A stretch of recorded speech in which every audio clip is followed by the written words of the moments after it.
آیت اللہ العظمیٰ نرا کی ان کی بیٹی کا واقعہ سن لیجئے، با عفت خاتون. آج واللہ جس چیز کی معاشرے میں کمی ہے، ایک مرحومہ کی مجلس ہے، دو جملے خواتین کے لیے عرض کر دوں.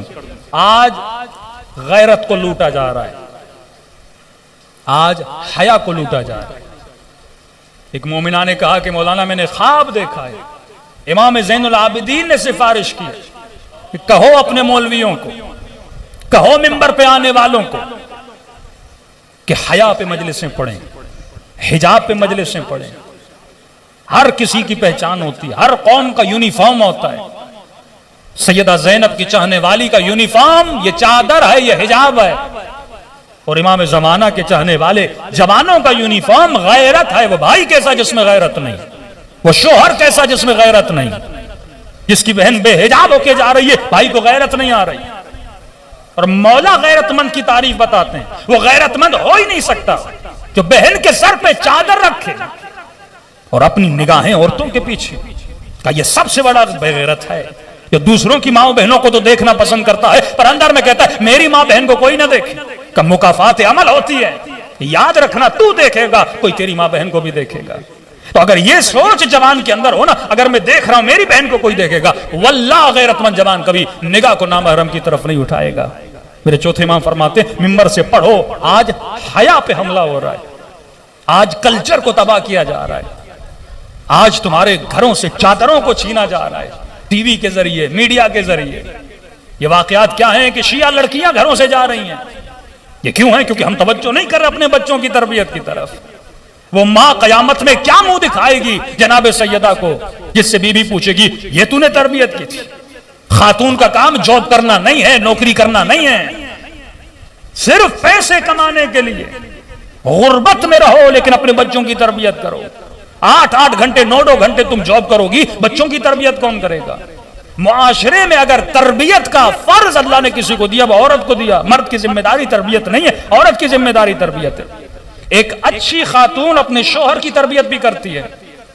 ہم سائیکولوجی میں کہتے ہیں عورت کے بچے صرف یہ نہیں ہے جن کو پاس، شوہر بھی ایک بچہ ہے اس کے سامنے، اسے اپنے شوہر کی تربیت کرنی ہے. عورت کا صبر زیادہ ہوتا ہے، اس کا تحمل زیادہ ہوتا ہے. کربلا میں سیدہ زینب کا نقش، سیدہ زینب کا کردار ہمیں کیا بتا رہا ہے؟ بچوں کو کون سنبھال رہی ہے؟ بی بی زینب. سکینہ کو کون سہارا دے رہی ہے؟ بی بی زینب. ساری بیویوں کو کون سہارا دے رہی ہے؟ سیدہ زینب. حالانکہ امام زین العابدین امام ہے لیکن یہ ڈیوٹی مولا کی نہیں ہے، سیدہ زینب کی ہے. کیونکہ عورت کا حوصلہ ہوتا ہے، اس میں صبر ہوتا ہے. پورے سفر میں پردے پہ گریا کیوں ہے؟ چادر پہ گریا کیوں ہے؟ کربلا کی ہر مصیبت میں سیدہ زینب کی چادر کا ذکر کیوں ہوتا ہے؟ مومن روتا ہے. کبھی سوچو تو صحیح بی بی زینب کو کربلا لے جایا کیوں گیا؟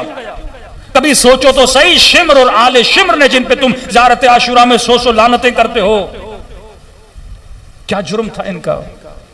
بیویوں کی چادریں لوٹی نا. آج کا شمر بھی تمہاری بیٹیوں کی چادریں لوٹ رہا ہے. سمعت بذالک فرضیت پہ کیا تو تماشا دیکھ رہا ہے؟ کیا تیری وہ ذمہ داری نہیں جو اہل بیت نے تجھے بتائی؟ تو آج ایک محجبہ خاتون کا یونیفارم یہ ہے جو شرعی حجاب ہے وہ کرے، تو اس کی ذمہ داری ہے. بچپن سے اپنی بچیوں کو سمجھاؤ کہ اللہ بچہ عورت سے پیدا کرتا ہے، ماں کی کوکھ سے پیدا کرتا ہے، کوئی ذمہ داری دے کر پیدا کر رہا ہے نا. اللہ نے ایک سسٹم بنایا، ایک نظام میں ولایت بنایا ہے. ولایت کا مطلب علی ولی اللہ نہیں ہے، ولایت ایک پورے سسٹم کا نام ہے. جس سسٹم میں بچہ پلتا ہے، پلنے کے بعد جوان ہوتا ہے، جوان ہونے کے بعد اس تربیت میں جب پل کے جوان ہوتا ہے پھر جا کے امام زمانہ کا سپاہی بنتا ہے. تم نظام طاغوت میں بچے بڑے کرو گے، کلمہ سیکھ لیں گے، نماز سیکھ لیں گے، قرآن سیکھ لیں گے، لیکن آؤٹ پٹ کیا ہوگا؟ حضرت لقمان کی مثالیں کیوں نہیں سمجھتے کہ زمین میں چاول کا دانہ ڈالو لیکن دعا کرتے رہو کہ خدایا گندم دے، گندم دے، گندم نکلے گی. گندے نظام میں بچوں کو بڑا کرو گے اور توقع یہ رکھو گے کہ بچے حسینی بنے، کبھی نہیں بنیں گے. یہ پورا فارمولا، یہ پوری میتھمیٹک ہے. 2+2 4 بنتا ہے. یہ ہو نہیں سکتا کہ تم غلط تربیت دو. 24 گھنٹے بچے گیموں پہ بیٹھتے رہیں، 24 گھنٹے بچے فلمیں دیکھتے رہیں. اب توقع یہ کرو اس بچے کو خواب میں امام زمانہ کی زیارت ہو جائے. دن رات آنکھیں لوگوں کے ناموس کے پیچھے ہوں اور زیارت کربلا پہ کہو کہ خدا امام زمانہ کی زیارت کرا. نجس آنکھیں کبھی پاک چہروں کو نہیں دیکھتی، نجس زبانیں کبھی امام سے ہم کلام نہیں ہوتی. تو آج سب سے زیادہ ضرورت اس بات کی ہے کہ انسان اپنی خواتین کے حجاب کا خیال کرے. واللہ حجاب لوٹا جا رہا ہے. 10 سال کے بعد آپ کا کیا حال ہوگا آپ تصور نہیں کر سکتے. اتنی تیزی سے فحاشی کو بڑھایا جا رہا ہے. پھر اس مجلس کا فائدہ کیا جس میں آنے والا جو ممبر پہ بیٹھ رہا ہے اسی میں شرم و حیا نہیں ہے, جو مجلس میں آتے ہوئے دیکھ رہا ہے کہ خواتین کے سروں پہ چادر نہیں ہے اور اسے فرصت نہیں ہے واہ واہ کرانے سے. شرعی فرض ہے اگر تو آنکھوں سے دیکھے ایک شیعہ خاتون سر پہ چادر نہیں رکھ رہی تو جا کے ممبر سے بول. شرعی فرض ہے جب دیکھ رہا ہے آج جوان نشے میں جا رہے ہیں, جوان کی زبان پہ دن رات گالی ہے اور تو ممبر سے ان سے واہ واہ کروا رہا ہے. گالی والی زبان کتنے بھی نعرے مارے اس کا فائدہ نہیں. بد حجاب خاتون جتنا بھی سر پہ ماتم کرے اس کا فائدہ نہیں. یہ ممکن نہیں ہے. انما یتقبل اللہ من المتقین, قرآن کی آیت ہے. خدا عمل متقی فرد کا قبول کرتا ہے, کسی فاسق کا عمل قبول نہیں کرتا, کسی گنہگار کا عمل قبول نہیں کرتا. تو پہلے اپنے وجود کو پاک کر, وجود کی زمین کو پاک کر, پھر اس میں محبت علی کا دانہ ڈال, پھر دیکھیے میثم تمار کیسے بنتا ہے. آئے نراکی کی بیٹی عفیفہ خاتون شادی شدہ تھیں, شوہر حج کر کے آیا, اب مستطیع تھی یعنی ان پہ حج واجب ہو چکا تھا. ان کا نام نکلا حج کے لیے. اب حج پہ کیسے جائیں, شوہر حج کر کے آیا, صرف انہی کا نام نکلا, ان کو اکیلا حج پہ جانا تھا. تو اپنے والد کو کہا کہ بابا میں کیسے جاؤں. غیرت مند بھائی اور شوہر کبھی اپنی عورتوں کو سفر پہ اکیلا نہیں بھیجتے. جب غیرت کم ہو جاتی ہے نا تو بیویوں کو اکیلا بھیج دیتے. وہ سفر زیارت ہی کیوں نہ ہو, اپنا بندہ ساتھ ہونا چاہیے یا چند عورتوں کے ساتھ جائے. تو انہوں نے جو عورتیں جا رہی تھیں 8-10 عورتیں ایک قافلے میں وہ پیدا کی. کہا بیٹی یہ ساری جاننے والی ہیں, ایک 2 آیت اللہ اور کی بیٹیاں تھیں, ساتھ گئے.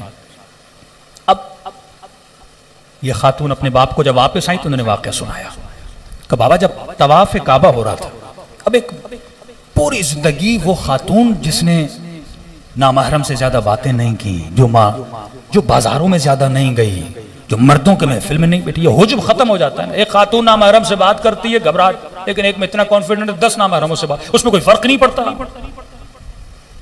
اب کہتی ہے حج کا موسم, شیعوں کا احرام اور اہل سنت کا آپ کو پتا ہے, آدمی تو سمجھے آدھا اس کا جسم نظر آ رہا ہوتا ہے. اب حج واجب, طواف واجب. کہتی ہے جیسے طواف کرنے جاتی, حج کا رش آپ کو پتا ہے کیا ہوتا ہے, اتنا رش مردوں کا, یہاں سے کندھا لگ رہا ہے وہاں سے کندھا لگ رہا ہے. اب کہتی ہے بابا میں حیا والی عفت والی زندگی میں کبھی نکلی نہیں, سامنے حج طواف بھی واجب, کروں کیا کروں, ایک طرف حیا عفت دوسری طرف واجب طواف. کہتی میں کونے میں کھڑی ہو کر کانپنے لگی. اس کے والد نے اس کو ذکر دیا تھا کہ بیٹی جب پریشان ہو جاؤ ایک ذکر کرو. اللہ کے 2 نام تھے وہ دہرانے, یا حافظ یا حفیظ, یا حافظ یا حفیظ. کہتی ہے میں ذکر کرنے لگی, خدایا کروں تو کیا کروں.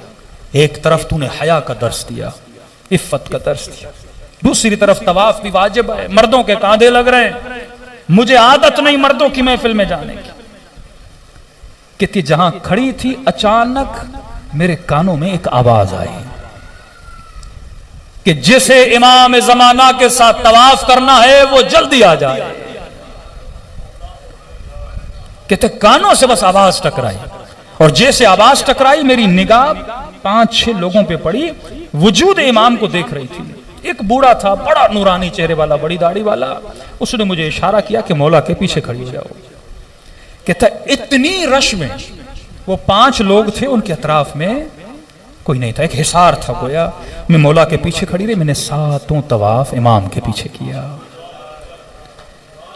طواف کرنے کے بعد پھر کہ مجھے پتا نہیں لگا اور مجھے یہ یاد بھی نہیں کہ میں نے 7 طواف میں ذکر کون سا کیا, کیونکہ وہ دہشت وہ ابوہت جو امام زمانہ کی میرے وجود پہ تاری ہوئی. کہتے مجھے یاد نہیں میں نے ذکر کیا کیا, کہ میں نے صلوات پڑھی, میں نے تکبیر پڑھی, میں نے ذکر لبیک اللہم لبیک, کیا میں نے کہا مجھے کچھ یاد نہیں. بس میں امام زمانہ کے عشق میں گویا محبوط ہو چکی تھی, مجھے سمجھ نہیں آ رہی تھی. پھر جا کے میں وہیں جا کے کھڑی ہو گئی جہاں پہ پہلے کھڑی تھی, یہاں تک کہ وہ میری آنکھوں سے اوجھل ہو گئے.